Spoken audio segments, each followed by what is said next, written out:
järjekordne töö on jälle valmis saanud. Pisike pliit, soe müür, pliidi mõõdud 65 korda 75 vastavalt köögile, vastav suurus, et oleks võimalik pisike, kuid samas võimalik praktiline. Pliidi soe müüril 3 talvistööri, suvist ei ole, kuna lihtsalt ruumi puuduse pärast sai lahendatud niimoodi. Tuli keerab alla, soe müüri, esimene horisontaal, vertikaali ja siit ülesse ja välja korstesse. Kiviks Aseri või Wienerbergeri antratsiit Savisaari kruugil. Pliidiraud eritellimusel valmistatud, et oleks sellele köögile kohane, võimalikult kompaktne, võimalikult siia hästi sobituv.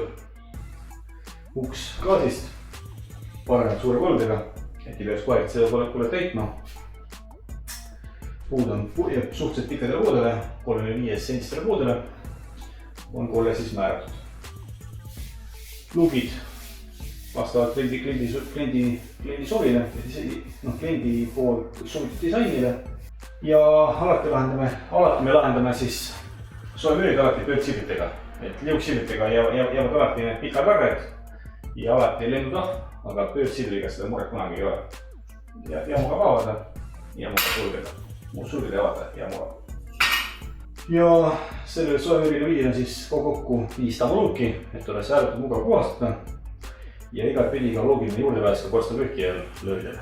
Lõõri kogu pikkus circa 5 meetrit ja pliidirgus siis vastavalt elemendi sovile.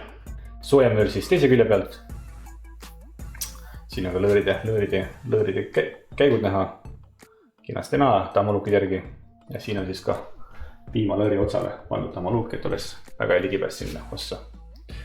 Ka ahju tegime väikene nägusamaks. Ahjul on koldes seest tehtud kerge remondikene. Ja ahju ukse kohalt on siis ära remonditud seest poolt ja peale siis panime siis samasugused kivid nagu ka soojamüürid, tagamaks võimalikult nägus olemise.